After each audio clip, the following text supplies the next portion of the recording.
All right, welcome. Let me share my screen.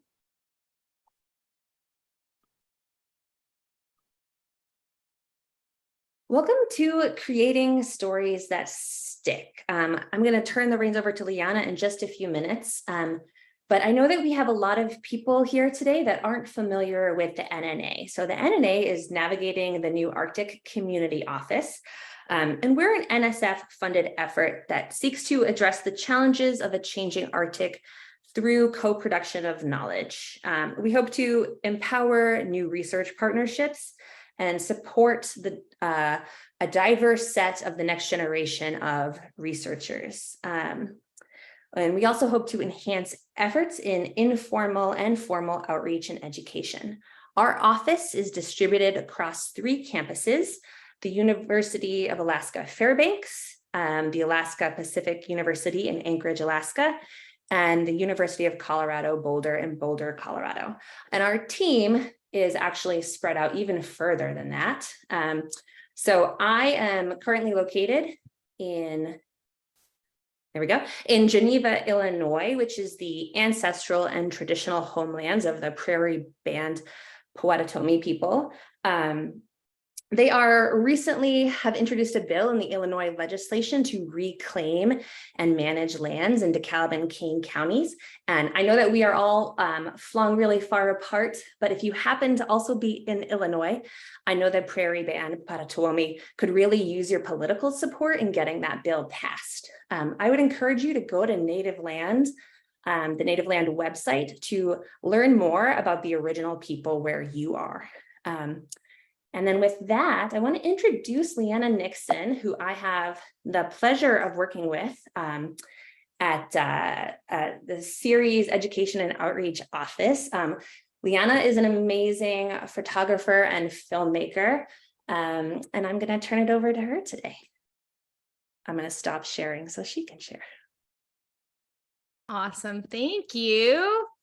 All right, here, give me just a moment to get into that slideshow mode. All right, how's everybody doing this morning? Good. If you want, you can put an emoji that represents how you're feeling in the chat. Would love to see some of those if you got them. Awesome. Well, thank you everybody so much for coming here and joining me today. As Elise said, my name is Lianna Nixon. I work for the Cooperative Institute for Research in Environmental Sciences with the Education Outreach team. And today I'm going to talk to you about how we make compelling stories, whether we are scientists or storytellers in our own right. Stories really help us engage and impact our audiences that we may want to target, as well as communities that our work resides on. So we're going to do a little bit of an icebreaker after I go through a little bit more of an introduction. And then we're going to get into building our stories and how these building blocks are foundational in creating effective and engaging communication pieces. We're also going to talk about engagement techniques a little bit, which is, going to help us be able to, grasp our audience, engage our audience a little bit more and what we want them to know about what we're doing. I'm going to go into 2 frameworks that I use within my own storytelling practice called co-production of knowledge and counter-narrative frameworks. I believe that these frameworks are also very much in line with NNA and what we are trying to accomplish here. So we're going to go over them and see how we can apply them to our own storytelling practice. I just want to give you a note. We are doing an activity, which we will use the website Padlet. So it allows people to post and share ideas. So just letting you know that we'll be kind of switching in and out of there in advance. And Elise will be sharing a lot of these links and anything that I'm pointing towards. So this presentation is actually based on something that I developed with the series team last year called Making Presentations That Stick. It's a YouTube tutorial video specifically on slideshow presentations and how to build these slideshow presentations to be more engaging. So take a look at that YouTube video if you want. It gets into more nitty-gritty detail of kind of what I'm talking about here. And we also have a Google Doc handout, which helps you with brainstorming and storyboarding and really getting into those engagement techniques. So I'm just going to introduce myself a little bit more and my background in storytelling here. I've been a storyteller all my life, I would say. I've always loved synthesizing the world and information about it through photography and film. And I worked on a more professional level about 9 years ago, mostly focusing on wildlife and conservation projects. Now I work for Series E&O, and I'm still doing a lot with the same kind of storytelling, social media, and media content.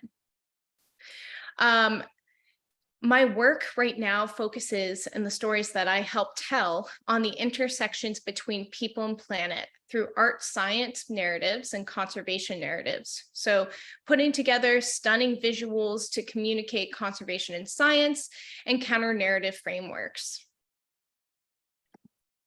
And we're just going to start off with why we're all potentially here today. Why does storytelling, why do we need it? Why is it important in science? I'm going to start with the fourth point, which is wonderfully ordered here, but science is story within itself. From our human genome to outer space, science is about informing us and, you know, as a human species, about our place here on the planet and in the universe.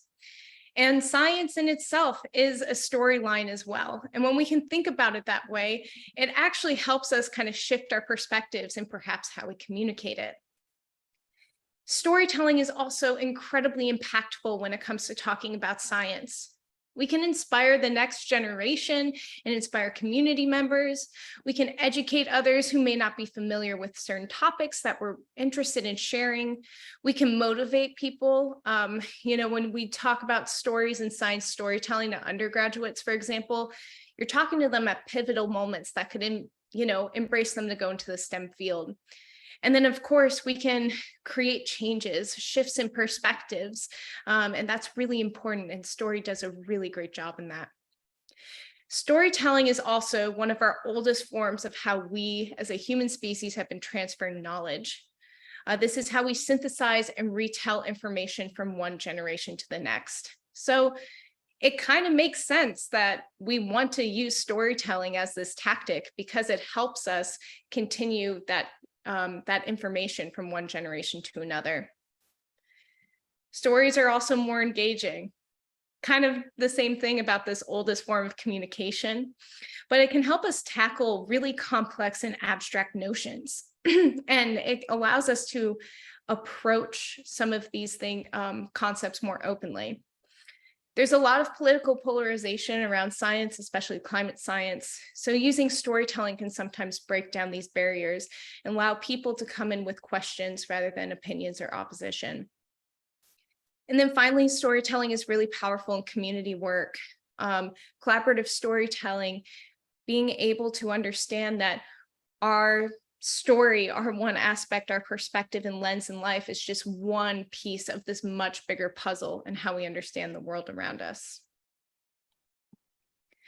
So let's get into that warm-up icebreaker. Elise is going to share that Padlet, and we're going to think about a nonfiction story that we might have come across from like recently, or maybe, there's something that we've taken with us. It could be an article, a TV show, a podcast. And I want you to think about that nonfiction piece and what was it about that piece that made it memorable, impactful, or relevant to you? We're going to take about 3 to 5 minutes for that.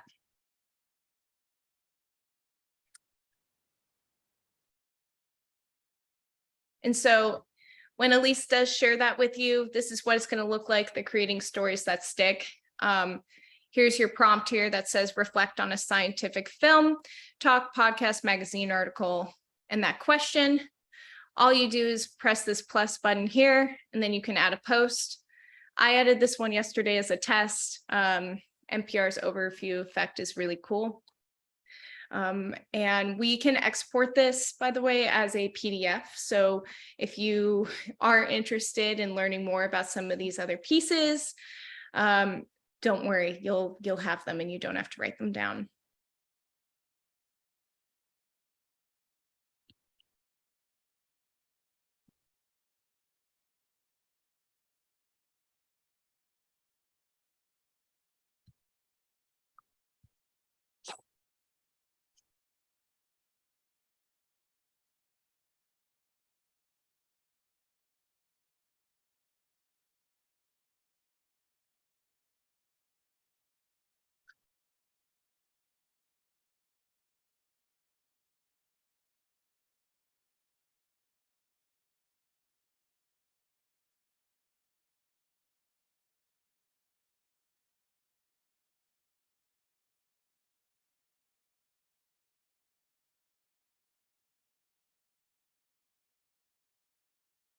Awesome. Starting to see some responses coming in.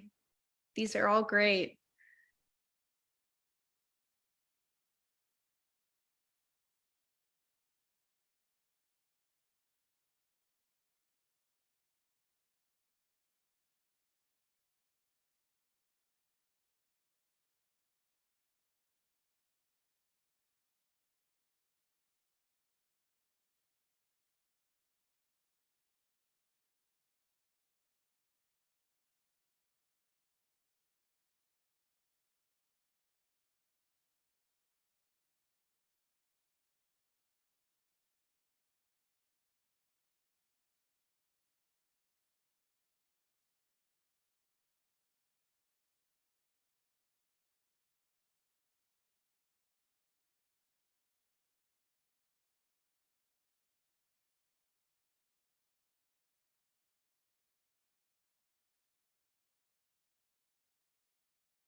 So these are all really incredible so far that you've given. And I now definitely, we're going to make sure that this is all exported so you can all explore these.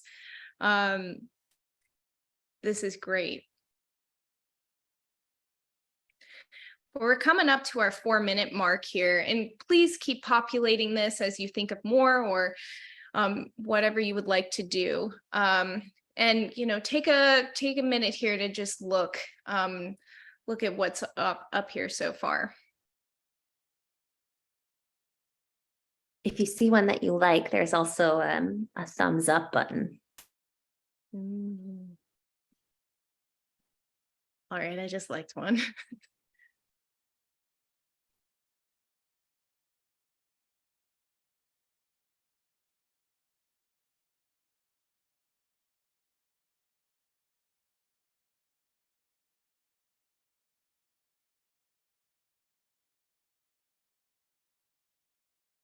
Great. All right. I'm going to continue on here, but as I said before, you are more than welcome to continue adding on and exploring as we go. So all of those wonderful stories probably have in common these foundational building blocks. These are 5 pieces of what creates and builds an engaging story. It's the story structure. And this helps leads us through setting the scene all the way up through our actions to a climactic point and conclusions. And going through these 5 stages is important because it is helping contextualize our story, really getting into the meat of it, and being able to really just help captivate a person. So the exposition is how you set the scene for your audience and draw them in. I love using hooks or asking questions to kind of get everybody a little bit more present and here for, our talk. Like, for example, the emojis, maybe something like that. It just kind of helps us get into this space and really set ourselves with good intentions about listening and being present. Our inciting incident is the beginning of our stories movement here, and this is where we launch our main premise of the story. So whether you're talking about funded, your fieldwork campaign that you were just doing, well, this is also a great time for you to introduce yourself and talk about your role and how you fit into this story as well. And then also a little bit more about those bigger picture items. Then we go into our actions, and you can have multiple.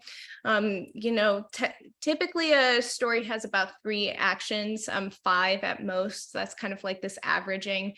However, you don't have to have that many, or you can have more. It just all depends on what you're trying to tell. But this is the meat of your story and where most of the action occurs. So this could be if you're in the field doing stuff, maybe this is a finding or something that has happened. I have pictured here a scientist named Ali Fong, and she's looking at a piece of ice from some newly formed ice in the Arctic. And it was a very big deal when she was cutting it out. That could be a good story. The climax is your pinnacle point. This could be where your actions are resolved. It could be the most important action of your story. And this is where you can get into your findings and important messages or key aspects that you really want your audience to focus in on. Then finally, we kind of get to this conclusion and final outcomes for many of our scientist friends here. Maybe there's just more questions that come up with this presentation rather than answers. This is also where you tie up loose ends and you really get into any call to actions that you have and any takeaways.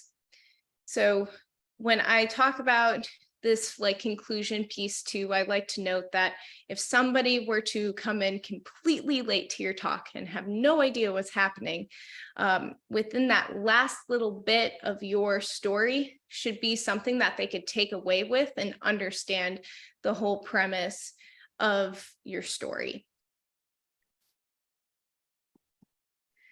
So now we're going to look at some engagement techniques here. So I have them in a list that is not in order due to my own fashion here, but these engagement techniques are really great in bolstering those pieces of our story. I know it sounds cheesy, but seeing is believing. It helps us, be drawn in a little bit more and be more active in our story, in our conversation piece, in our collaborations. So some engagement techniques like photos, video, and infographics are really are great.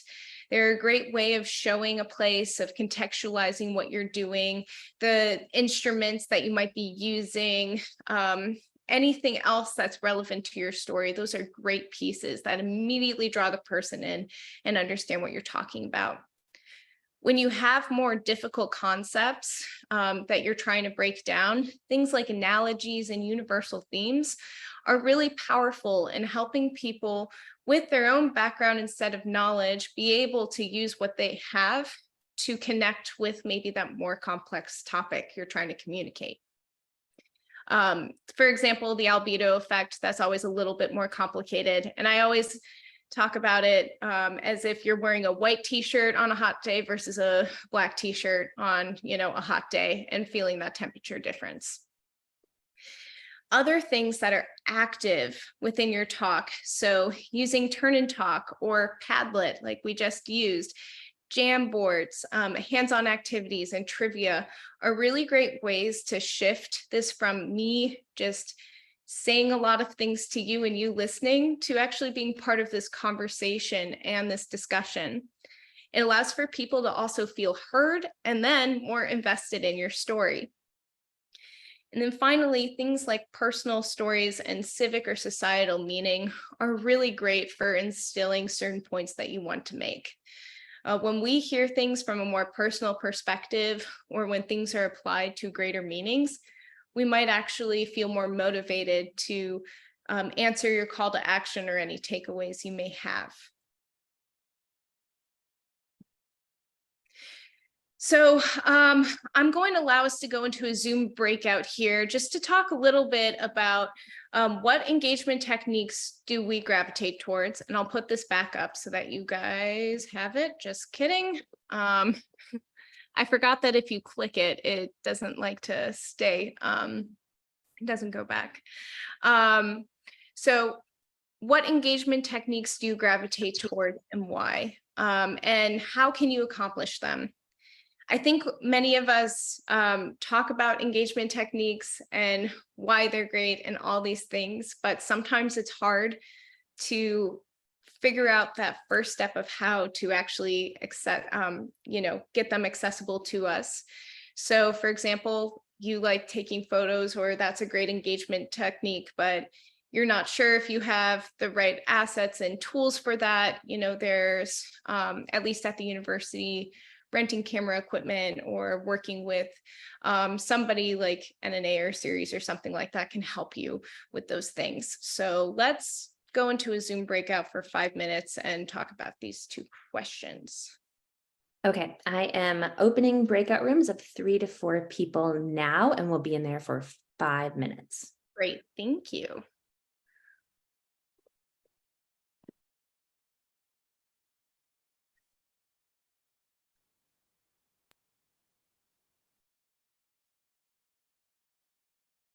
Okay, starting the timer now. Awesome.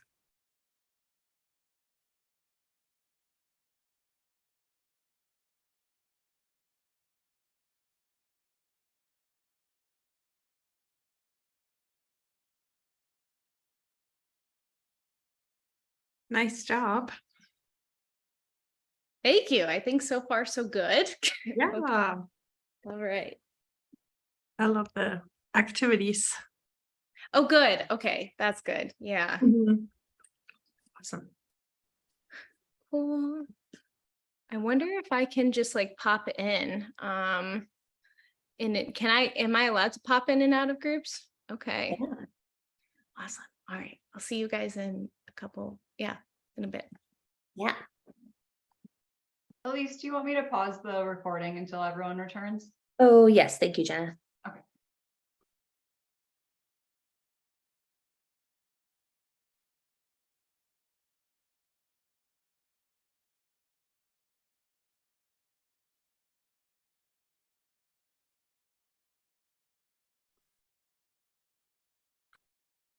Darn.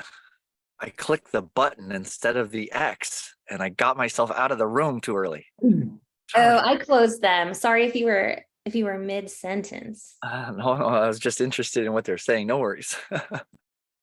Yeah, it was a quick one. All right. Thanks, everybody. If you want to add any discussion points from what you just had in your Zoom breakout groups, the Padlet is a great place for that. I've just linked that again in the chat for you. Thank you. Perfect. So there was something that came up in my group that I think is very important to talk about too, is that this question was definitely very broad and general in what engagement techniques do you like, because of course, these are all very dependent on what you're doing, what format your presentation is, and also the equity and accessibility of using these kinds of things. So for example, I do some work with some members in the Navajo Nation, and many of them do not have electrical infrastructure. So sharing stories and getting the word out can either be by radio, which a lot of people do listen to radio, especially local radio, and then also using flyers and kind of snail mail stuff. If there's some sort of form that needs to go out there, because once a week, most likely somebody will go to a post office and be able to pick that up. There was another person in my group that had mentioned that they use printed maps. So bringing in printed maps is really helpful in creating that situational awareness, and it's a great visual tool. Once again, thinking about, if Wi-Fi is available and stuff like that. So when we do think about engagement techniques, we also have to think about, is this format correct? What is this format going to be in? If it's going to be a slideshow presentation, great. If I'm going to be in place with no internet, then I got to change that up somehow. Also your age and your audience. Kids, like another person in our group talked about, they love photos and videos and very powerful visuals. And that's great. And, that could also transfer to a conference setting, right? But maybe there's some other techniques that are a little bit better for like a poster session or something. Great. And we can, and I just want to say, like, the making presentations that stick video goes into that in a little bit more detail. So if you want more information on what engagement techniques should be used when and whatnot, that's a great place to also look as we continue our discussion here. So I want to dive into two frameworks that I have used in my own storytelling career and presenting with others. The first is this co-production of knowledge. And this is a sustainable storytelling method that involves active participation from necessary stakeholders. So what that means is that we're opening up the story, not just to, what we're doing in this like very close niche group, but we're expanding it to community members, to people who are impacted by our work from firsthand. So this allows us to bridge and blend together research and our evidence and field work and whatever we're doing with practice and ender-based user knowledge. So that means that our science, our work eventually translates into maybe how communities continue to evaluate certain things like around natural hazards, or how they're going to be using resources and resource allocation. This can also impact, policy and other practices that are going to impact people, communities, and health. Co-production of knowledge and opening us up to collaborating on stories builds also respect and trust. The stories that we tell through our science is only just one little piece of the puzzle, right? There are other ways of knowing and other profoundly equal and wonderful ways of understanding the world around us. So it's not just our science and STEM, it's embodied knowledge, it's cultural knowledge, it's, observational, it's all sorts of informed ways of knowing. And then finally, when we allow ourselves and our projects and communities to have this co-production of knowledge together, it actually helps nurture these bonds between community and project and maintains more dynamic and adaptive partnerships. So, for example, I was for a story that I've been working on with some indigenous communities, or the Navajo communities in Monument Valley Navajo Tribal Park. COVID was a huge issue for us. And when we were working on our work here. But because we had been focusing and centering our work with co-production of knowledge, really wanting to use oral storytelling and embodied and lived history and perspectives from the residents, we were able to keep maintaining that project, which is now still happening because they felt trusted, respected, and just as part of the story, and they wanted to keep that alive. Another framework that I wanted to share with you is counter-narrative. Counter-narrative is really centered in educational pedagogy, but I have applied this practice to storytelling, and it's been very successful. And what it is that it's when a story or a practice is intentionally crafted and positioned to challenge dominant assumptions of power, relationships, and identities. So in many industries, there are a lot of mainstream dominant narratives and forms, and that has been historically oppressive and has often marginalized other voices and communities who are part of, that ecosystem or industry and community in some way. So using counter narrative is really asking us to think, whose voices are being heard? What lens is this work being contextualized in, and who is missing? It's really calling on us to really identify the whole story and what aspects and perspectives need to be shown up and who needs to come to the table. So how we use counter-narrative work in storytelling is by incorporating other forms of knowledge. So the oral storytelling and community and lived knowledges are important. Another thing is using accessible language, especially in science storytelling. And in science, a lot of that language is dominated by and hidden behind degrees and very westernized ways of knowing. Not everybody knows all the words that you may know. Another cool aspect of using accessible language is I do know of, I just learned of actually a hydrologist who is Navajo, and he actually uses the Navajo language about water to help inform his community members when he is doing his research. And by using his language and being able to, he can actually just help connect more with the community stakeholders about his work. And that's really powerful if we're using language in that way as well. What we should be focusing on. It's just another. Was somebody talking? You can say something if you want. Totally cool.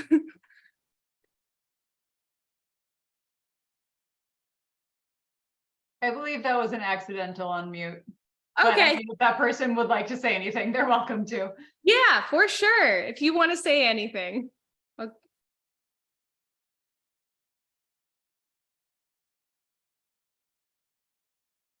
All right, I'll continue on my way, but if you want to say it, you can put it in the chat and I would love to have that discussion. So then another way to use counter narrative is that we're actively involving community members and stakeholders, which is very important. That kind of comes back into our co-production of knowledge, and that creates co-authorship. So I have worked on other projects where counter narrative has been really powerful. For example, the Mosaic Expedition. While this was with an international team of individuals, it was scientists and crew members and storytellers all together on one ship, trying to understand the Central Arctic region.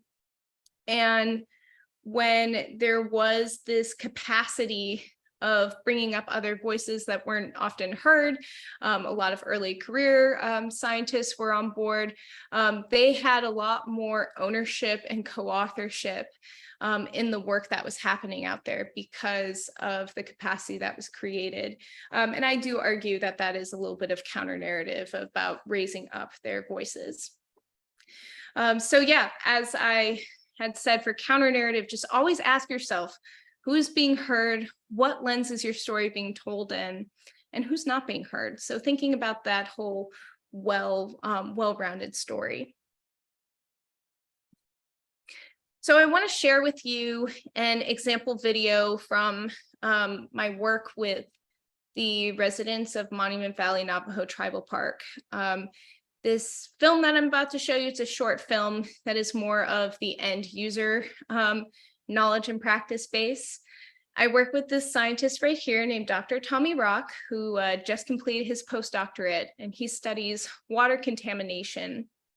And his work has actually helped implement water tanks in Kayenta and the Monument Valley Navajo Tribal Park so that the residents don't need to go hours and hours and hours and to haul water. It's a lot closer for them to bring water into their homes and for their livestock.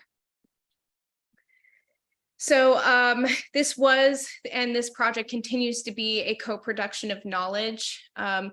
We, as Tommy has been sampling water and creating this infrastructure for water tanks, he's working with the elders and community stakeholders on identifying the best springs to use and assessing, you know, how much water comes out for them if they're possible sites.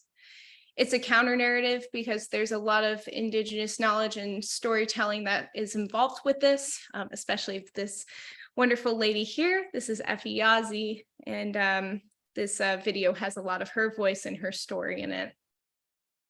And the project itself intersects hydrology and climate sciences. So we learn more about water and its importance and how it's situated in the Southwest, as 30% of the Navajo Nation does not have access to running water in their homes. So here's this video, and I hope you enjoy. Then we'll go into a little bit of some breakout groups.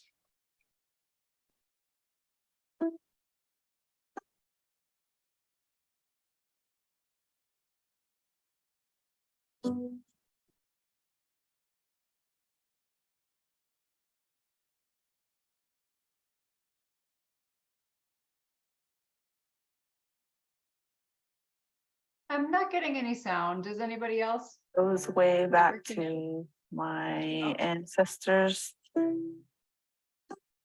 My mom used to say, I used to climb on top of the mesas and look for water up on top of the rocks.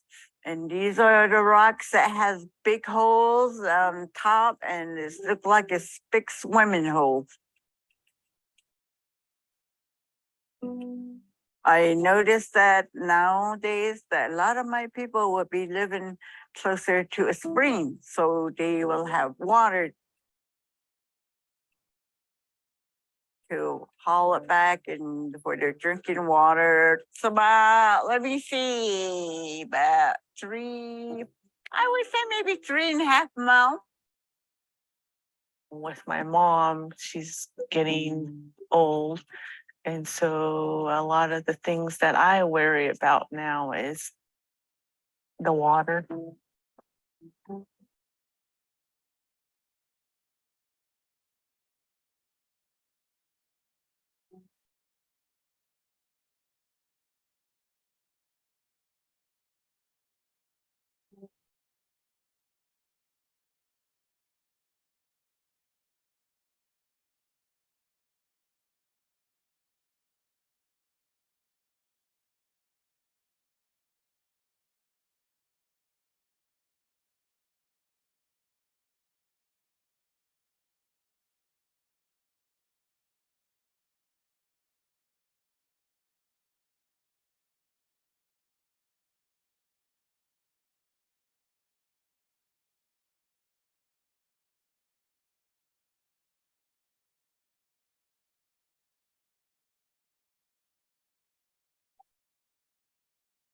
I really want people to know that, yes, this is a sacred place. This is where one day I want my niece to live here. I want her to live peacefully to where she's going to just live a good life here.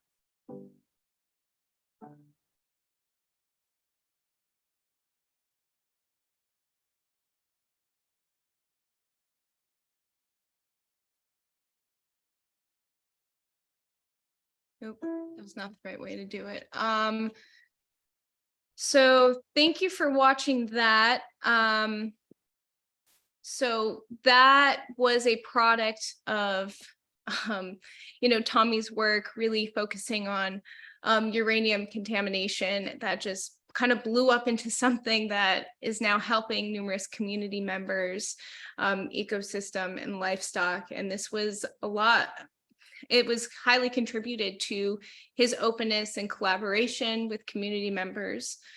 I think there was a question about, I will share the link to that, so don't worry about it. I'll do that when we go into our final thoughts here. So I wanted to give us time here to kind of think about some of all that we've discussed today and talked about. What has stuck with you through this presentation? Is there anything more that you want to know? Please put it in our Padlet in that little final thoughts section. And then we'll have a discussion about it when we come back.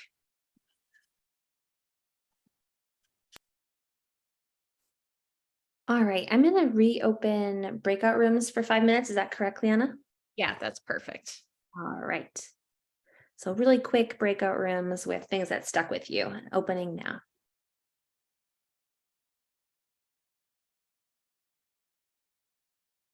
Okay, closing the breakout rooms.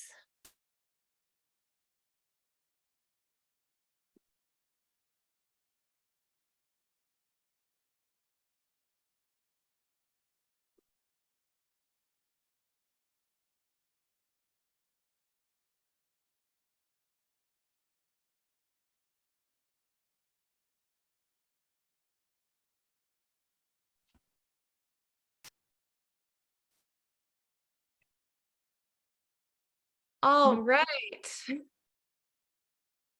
I know everyone was deep in discussion when everyone comes back at the same time. It's always, yeah, it always happens, but maybe we can bring the discussion to the big group if possible. So it looks like we're having, we have some final thoughts in here. Some things about co-production came up, co-production knowledge came up. one of our group members was talking about how that is important, at least for when she teaches kindergarten and bringing tribal elders into the classroom. And that's been a really powerful way to close a bunch of narratives and dynamics around knowledge transfer, which is awesome. I really like this comment here about crafting these stories requires a team. I absolutely agree. And you should not tell a story alone. And that is actually something that can come up with counter narrative, is that if we have a story only told by one person on one side, you know, you have to really be good at checking your own biases, right? Does that person want to say anything more around crafting stories requiring a team? Anything?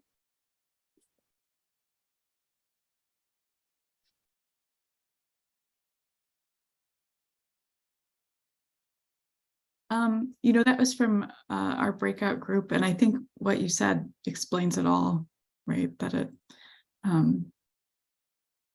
requires, like, to get all these different perspectives in there, you need a team. Awesome. Yeah, definitely. Thank you. Thank you for sharing that. Yeah, and I think that when we also, and then somebody added and pay them equitably, that's huge too.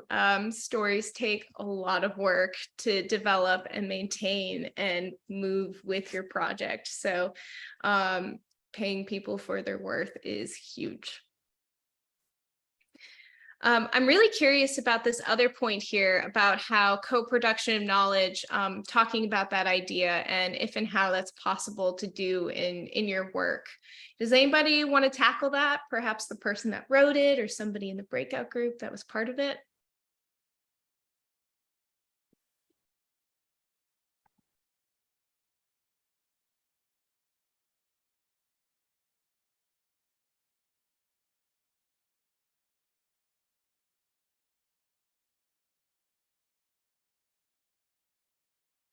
I like the 11-second pause, right? That's what a lot of teachers do. They count to 11 in their head for the silence, and then, you know, you kind of move on afterwards. But that's totally okay. The co-production of knowledge aspect can be really challenging, especially if you're thinking about outreach with your project and it's really difficult to tackle. So if you have like work in a concept that is really abstract or super like a really niche topic or something like that and kind of hard to break into, I can see that there are challenges with creating co-production of knowledge. But sometimes it takes a little bit of shifting perspective or maybe looking at bigger picture or more generalized concepts where you can bring people in. I love this point that's here. You know, not being extractive. There's somebody that was in this talk today, who I'm going to shout out to, Brigitta, that in a conversation recently that we had, she talked about being like a parachute educator. And like in all our work that we do, we don't want to just fly in and land abruptly, take everything that we can, and then just leave a community and, you know, take it for ourselves. That's wrong. That's just really straight up wrong.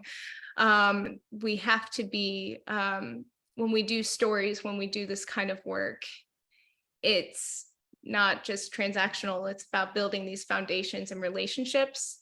And it is not about, you have to be intentional. So I really love that point. Anybody else want to tackle that?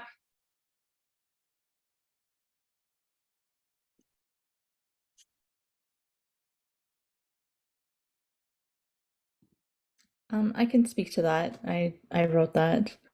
It just, I guess, elaborating on that, like, what is our intention in all things? And is that in alignment with my values? And who is this affecting? Why is this driving me? And a lot of times we're moved by inspiration, and I think that's a really good thing. But even going further and being like, why does this move me? Why is this important? And I think when we're really intentional about those things and we do things in a good way, and then checking in with the other people that we're working with as well, because they might not have the same motives and values. And then having these conversations means also things move slower. Things with intention are not at the pace of capitalism and colonialism, and more with the pace of nature. And I think it's important to slow down and reflect often.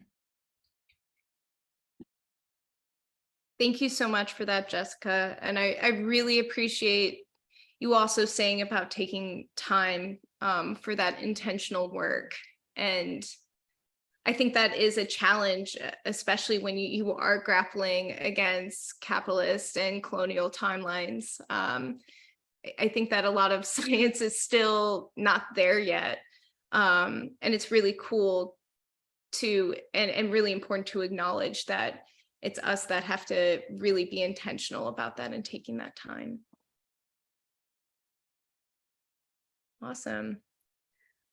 Well, is there anything else, any questions, any other comments that we want to go over here as we're in the final minutes of this presentation and workshop?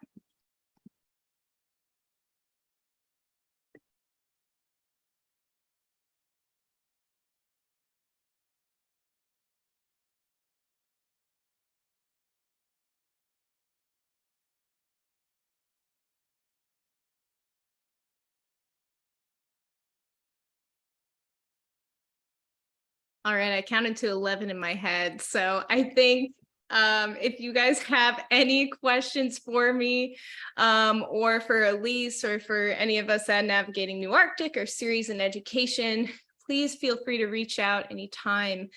I've written down a couple of notes of other resources that people have requested to share. So I will make sure that that gets to you, as well as the Padlet and all the ideas that we created here together.